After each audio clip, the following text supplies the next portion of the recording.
Hi, Towns Troops.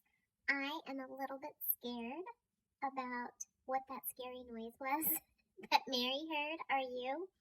I wonder what it will be. She thought maybe it was her uncle. She thought maybe it could be a little kid. Let's find out. Here's chapter 4 of The Secret Garden. Chapter 4, House at Night. Mary reached a spiral staircase that looked as if it were a way for servants to move in between the floors. The sound still seemed to be coming from above her. She started up the steps, and then the cries stopped. "Hello? Is someone there?" she called softly.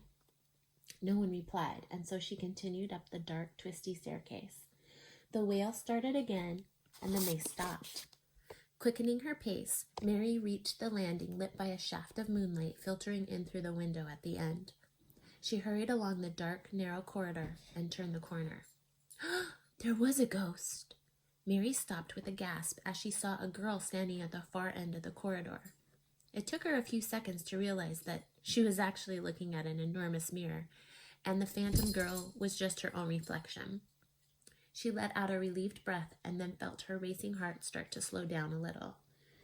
There was a sudden noisy clatter overhead then, and Mary's nerve failed her. Turning, she sprinted back along the corridor as if a whole army of phantoms were after her. She dived into her bedroom and slammed the door shut, leaning against it and gasping for breath. As her breathing calmed, she hurried to her bed and pulled the coverlet over her head and shut her eyes. She didn't want to open them again until morning. When Mary woke next, she saw the light that was shining around the edges of her heavy curtains. Had her nighttime adventure really happened? She got out of bed and pulled open the curtains and saw that her room looked out onto the sweeping driveway and beyond. There were misty moors out there. As Mary watched, a man came out of the house, dragging an old iron bed frame behind him. He flung it into the gravel. He was about as old as her father, and he was wearing dark trousers and a waistcoat over a shirt with rolled-up sleeves. His face was craggy and sad, etched with deep wrinkles, and his hair was messy. That must be my uncle, Mary thought. There was something odd about him. It was his back, she realized. He had a hump on his shoulders that made him bend over slightly at the waist. Mrs. Medlock's strange words, "You're not to stare, girl," suddenly made sense. Mary peered down with interest, wondering why no one had ever told her that her uncle was a hunchback. She wouldn't have minded at all. She had once read a story about a man with a crooked back who married a beautiful princess whom he had loved very much. He hurried back into the house and reappeared a minute later, dragging another bed. This time, Mrs. Medlock was with him. "Sir," she explained, "please leave the beds. The army will come and collect them. You don't need to do this." "It needs sorting out," he said stubbornly. "I know, but not like this. You'll do yourself an injury. Please, sir, come back inside." Mrs. Medlock gave him a pleading look. Mary saw her uncle run a hand through his hair and then finally give in. As he started to follow Mrs. Medlock back into the house, he glanced up toward Mary's window. Mary ducked down, not wanting him to see her and not wanting him to know she'd been spying on him. She retreated back into her room, thinking about the lines etched on her uncle's face. He wasn't very old, but he looked like someone who had suffered. Just then, the bedroom door opened and a maid came in. She was neatly dressed in a gray dress that was buttoned up to the neck and she looked about 20. Her thick dark hair was tied back tidily in a low bun, and she was carrying a tray with a bowl of porridge on it. Mary wondered why the maid hadn't knocked before entering. "Who are you?" "What's that for a greeting?" said the maid, with a smile. Mary blinked at her impudence. "You will call me Martha, and I know you're Mary, dear, I hear," the maid went on. After putting the tray down, she went over to the fireplace. Mary stared at her. She was used to an Indian servant, and they never spoke unless they were spoken to. They would answer her if she asked a question, but otherwise they would bow and stay silent. Martha began to rake out the cinders. "There's a fine chill in the air today, isn't there?" she went on chattily as she spread the paper on top of the ash. "But spring is on its way. That's what my brother Dickon says." He's always out in the moors, and he knows a lot about nature and animals, more than anyone. Mary frowned. She wasn't sure she liked this talkative servant. Well, I was cold at night, she said accusingly, and no one heard me when I called. Well, I'm guessing that's because we were all in our beds, too, the maid said. There's a second blanket under your bed if you're cold. Well, I heard noises, too, Mary went on. They were wailing and screaming. No, Martha said firmly, adding a layer of coal to the fire. You heard the wind, that's all. It blows right bad around the house. Mary considered this. Maybe Martha was right, and she'd gotten scared over nothing. Not wanting to seem foolish, she changed the subject.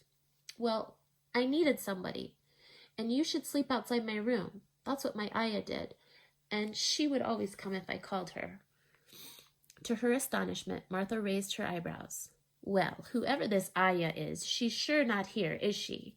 She said, lighting the fire. And I won't be sleeping outside of your room tonight or any other night. I'll be sleeping in my own bed, thank you very much. But aren't you going to be my servant? Mary asked. What? Your servant? Mary's smile widened. No, girl. I'm just here to check that your fire is lit, the room's shipshape, and that you've got food in you. Nothing more. I have countless other jobs to do around the house.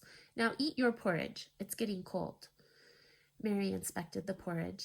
It was lumpy and had skin forming on the top of it, and she didn't like the look of it at all. I don't eat porridge, she informed Martha, lifting her chin. For my breakfast, I would like bacon and eggs. She waited for Martha to take the tray away and fetch her something else, but Martha just grinned. I like them too, but you're having porridge. Now come on, it's time to get yourself dressed, Martha said as she opened the window. Mary saw that it was filled with, as she opened the wardrobe. Mary saw that the wardrobe was filled with clothes for her. Martha handed her a dress, some undergarments, stockings, and a cardigan. You want me to dress myself? Said Mary, astounded. You're not going to do that? Her Ayah had always dressed her. Dress you? Echoed Martha. Whatever for? You've got hands, arms, haven't you? She shook her head. Goodness, Mother always said she couldn't see why grand people's children didn't turn out to be fools. What with needing help with washing and dressing and being took out on a walk as if you were a puppy. She chuckled. I see what she meant now. Mary's temper snapped. How dare this rude maid laugh at her? With an angry exclamation, she stamped her foot, her fists scrunching up to her sides. Martha took a startled step backwards, and for a moment there was a long pause, and then she shook her head. And to think I was excited to have a young'un in the house, she said ruefully as she turned and left the room. Mary stared after her. Martha had seemed hurt. I don't understand, Mary thought. She rubbed her forehead. Things were so different here in England. She looked at the clothes in her arms. Well, if children dressed themselves in England, then that's what she would do. She certainly didn't want to give that maid a chance to laugh at her any more. Chin jutting with determination, Mary managed to get dressed. She pulled on the vest and the undergarments and the woolen stockings. Then she put the dress over the top. It was an old-fashioned pinafore style, loose-fitting, with long sleeves and a hem that reached to her knees.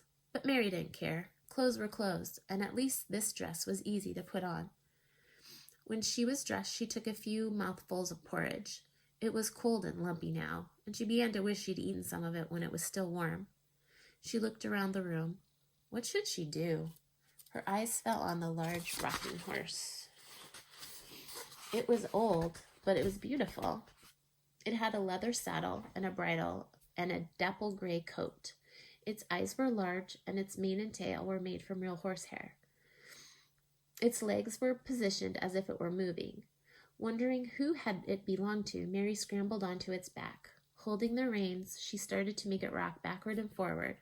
Slowly at first, but then getting higher and higher each time as she did it.